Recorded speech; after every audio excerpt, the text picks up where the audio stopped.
នេះយើងបន្តកំណែកម្រងកិច្ចការផ្ទះគណិតវិទ្យាថ្នាក់ទី6ក្នុងមេរៀនទី2ចំនួនទូរស័ព្ទចំណុចចុងក្រោយការប្រៀបធៀបនិងរៀបលំដាប់ចំនួនហើយកនេះគេឲ្យយើងធ្វើការប្រៀបធៀបដោយបំពេញចន្លោះខាងក្រោមគេសួរជាសំណួរតើចំនួន 36.272 និង 36.254 ណាមួយមានតម្លៃធំជាងអញ្ចឹងដើម្បីដឹងថាពីចំនួនទាំងពីរនេះមួយណាមានតម្លៃធំជាងយើងយកចំនួន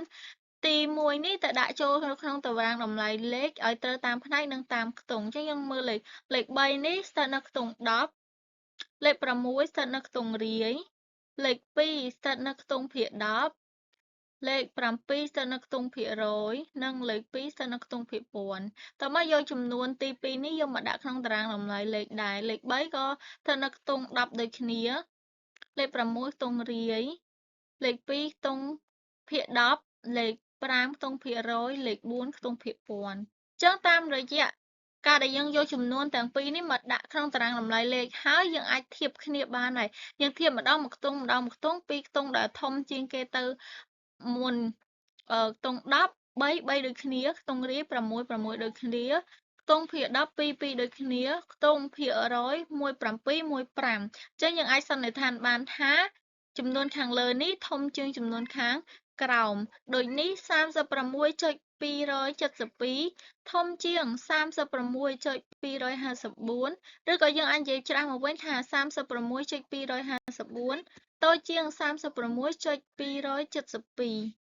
ចុះដល់ចំណុចខនិយាយអំពីការរៀបលំដាប់អញ្ចឹងគេឲ្យយើងរៀបលំដាប់ដោយបំពេញចន្លោះគេមានចំនួន4បន្តបន្ទាប់គ្នា 72.654 72.683 72.125 និង 73.109 គេសួរថាតើចំនួនទស្សភាគខាងលើរៀបលំដាប់ដូចម្ដេចអញ្ចឹងដើម្បីរៀបលំដាប់បានយើងត្រូវធៀបគ្នាម្ដងពីរចំនួនដោយ 73.109 ធំជាង 72.683 ហើយចំនួន 72.683 នេះធំជាង 72.654 ហើយ 72.654 គឺធំជាង 72.125 អញ្ចឹងតាមរយៈការធៀបគ្នាម្ដងពីរនេះយើងអាចទាញចំនួនខាងលើនឹងរៀបលំដាប់ពីតូចទៅធំបានដោយចំនួនណាដែលតូចជាងគេនេះគឺ 72.125 យើងដាក់មុនគេ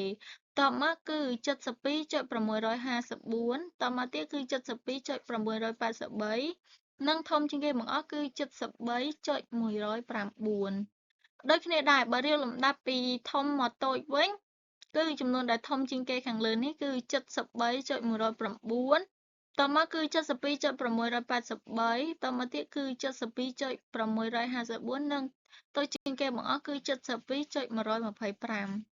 ផ្នែកខនេះគេឲ្យយើងចូលប្រៀបធៀបចំនួនទូរស័ព្ទដោយប្រើសញ្ញាតូចជាងធំជាងឬក៏ស្មើដាក់ចូលនៅក្នុងប្រអប់ចឹងមើលមហាត់កនេះ 25.742 និង 25.738 អញ្ចឹងចំនួនទាំងពីរនេះតើមួយណាធំជាងតូចជាងឬក៏ស្មើអញ្ចឹងដើម្បីប្រៀបធៀបគ្នាបានយើងធៀបគ្នាម្ដងមួយខ្ទង់ម្ដងមួយខ្ទង់ចាប់ពីខ្ទង់ធំជាងគេបង្អស់គឺខ្ទង់10 2 2ដូចគ្នាខ្ទង់រាយ5 5ដូចគ្នាខ្ទង់ភាគ10 7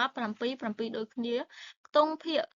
103ខាងនេះ4អញ្ចឹងមានន័យថាចំនួនខាងមុខនេះធំជាងចំនួនខាងក្រោយខ564.090 និង 564.90 ដូចគ្នាដែរយើងធៀបម្ដងមួយខ្ទង់5 5ដូចគ្នា6 6ដូចគ្នា4 4ដូចគ្នា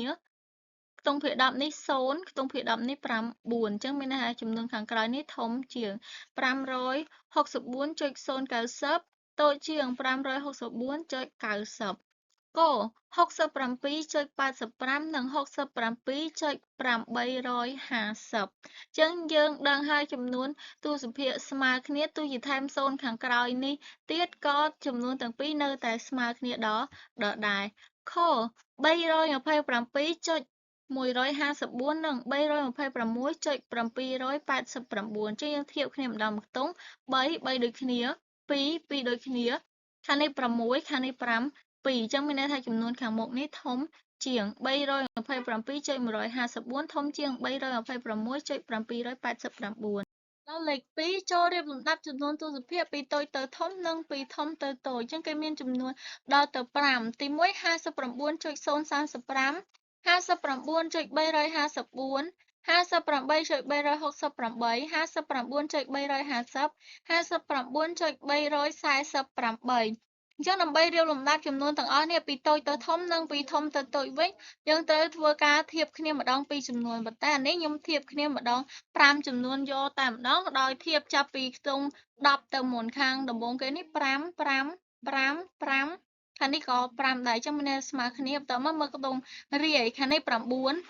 ខាងនេះ8 អញ្ចឹងមានន័យថាចំនួនកណ្ដាលនេះគឺតូចជាងគេបង្អស់58.368គឺតូចជាងគេបង្អស់តមកយើងទុកវាចោលទៅយើងមើល4ចំនួនផ្សេងទៀតយើងធៀបដល់ខ្ទង់ភាគ10ខាងនេះ0 3ខាងនេះ3ខាងនេះ3អញ្ចឹងយើងអាចមើលឃើញថា59.035គឺជាចំនួនបន្ទាប់តមកយើងមើលទៀតដល់ខ្ទង់ភាគរយខាងនេះ5ខាងនេះ4អញ្ចឹងមានន័យថាចំនួននេះគឺជាចំនួនបន្ទាប់59.348អញ្ចឹងយើងសល់ពីចំនួននេះយើងមើលទៀតដល់ខ្ទង់ភាគពាន់ខាងនេះ4ខាងនេះ0អញ្ចឹងខាងដែល0តូចជាងគឺជាចំនួនបន្ទាប់59.350និងចុងក្រោយគេធំជាងគេបង្អស់គឺ59.354អញ្ចឹងដើម្បីរៀបពីធំទៅតូចវិញគ្រាន់តែយកចំនួនដែលធំជាងគេបង្អស់នេះមកដាក់មុនគេតមកធំបន្ទាប់កន្លែងនេះវាលោតខុសតមកទៀតនឹងតូចជាងគេបង្អស់គឺ58.368